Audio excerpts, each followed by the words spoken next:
Hey, Yetta, do you use the self-checkout lines? Not unless there's no other option. Moving forward with the Dekker Team.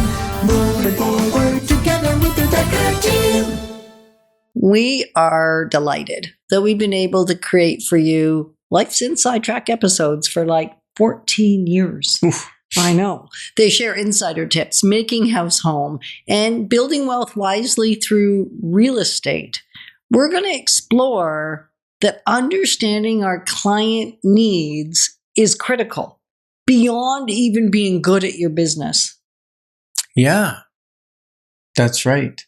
And I want to go back to the self-checkout thing because I don't like them either because there's no human in the relationship. There's no smile on anybody's face. There's nobody to leave you with a good feeling when you're gone. Now, maybe they're doing that on purpose because not every checkout person is good at being friendly. Well, I think it's more efficient. And if we're talking only It's efficiencies, cheaper. yeah, it's less expensive. Yeah. And because business is harder and harder and harder, businesses are having to find ways to reduce expenses because there's less profit than ever before. Yeah. Which is really, this is early to have this conversation, but it leads me to think about why on earth we sought out The Ultimate Sales Machine book again, after having read it many times over a 13-year period. I started rereading it because although we'd implemented some stuff, we hadn't implemented everything in our business. It was getting excruciatingly difficult to stay thriving. Yeah, and it's helped us to know our client a little bit better, know what their latent needs are, what's hidden, like what are they worrying about? And that's why we talk about retirement and building wealth, and because that are things that Canadians are concerned about. Well, because what do the stats say? Well, they say that people are hurting, people 55 to 65 who have not already retired, most of them, the average is, I'm trying to remember, is it like $10,000 or something? And some people have less than $5,000 at that age saved up for retirement. Well, guess what?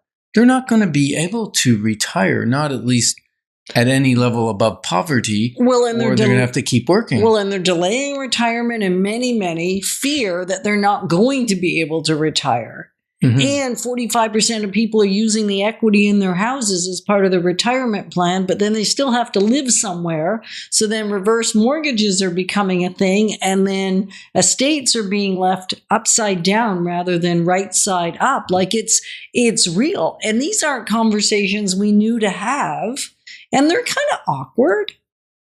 And yet, if it's what people are talking about, it's real. And if we're not addressing the real pain points, we're just salespeople. And I don't mean salespeople as that's a derogatory thing, but unless we can actually bring solutions to the real problems.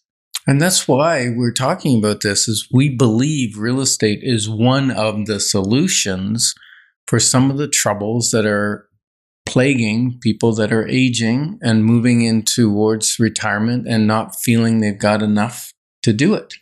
Right? And business owners are in the same boat. Yeah. I know your dad, when he sold his business, he couldn't sell his business. No. And he was selling tools, bits for a machine shop that were he said, well, I paid $500 for that bit, but I'm going to get $2 for scrap metal. And he'd throw it in the scrap bin because he couldn't resell anything for what it was worth. And he'd been in business like 45 or more years, and that business was already open before he became a partner in it after we immigrated to Canada. So he'd worked in that business, I'm going to say, since about 69, and then eventually bought it over. And when my brother passed, my dad just didn't have the heart to stay in the business. Yeah. Because the plan is it was going to be passed on to him. And he hired a business broker to help him sell the business. It was excruciatingly painful to watch. We suggested that might not be the best approach, but he's in another town and another industry. It cost him more to sell it, I would say. It cost him money to sell his business. and he never sold it. Mm-hmm. Because he ended up paying fees to business brokers and just selling it off in pieces. Yeah. And old machinery is not worth much. So where do we go with that? It's understanding our client needs and that it's getting harder and harder and harder, whether you're a business owner or you work for somebody else or you work for a business owner. Because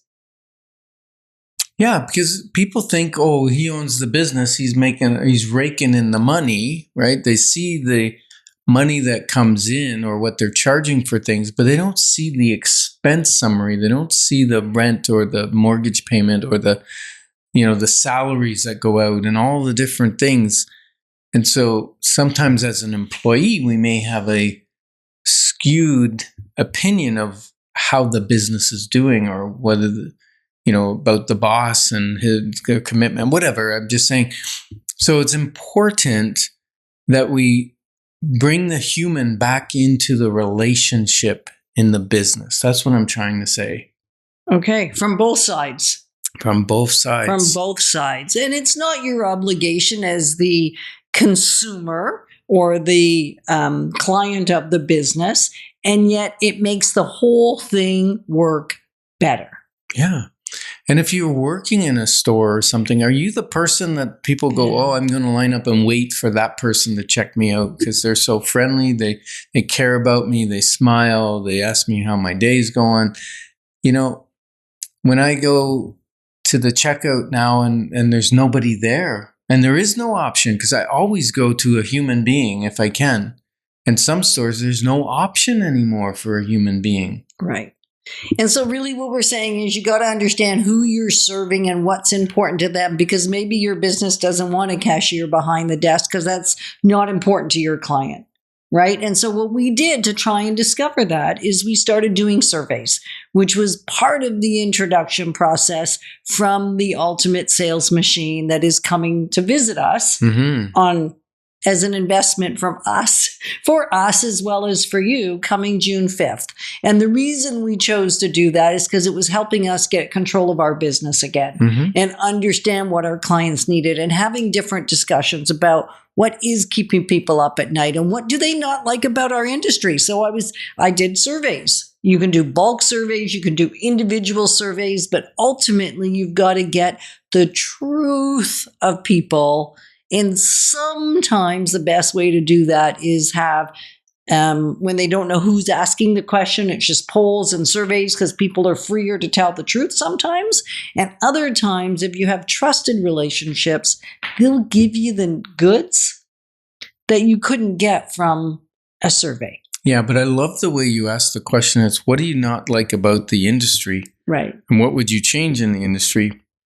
Because then it's not personal. Like if you're asking a personal friend or a personal client these type of deep questions, they may hold back because they don't want to hurt your feelings.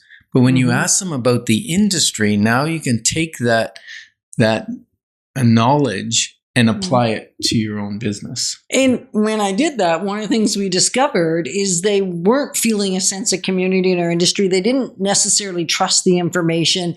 And one of the things we ended up doing was bringing back the Building Wealth Wisely workshops. That was directly because of that. Was because that's what people said they wanted. And Kevin Ferraresi, is that how you pronounce his name? Yeah. He says the currency of real networking is not greed, but actually generosity.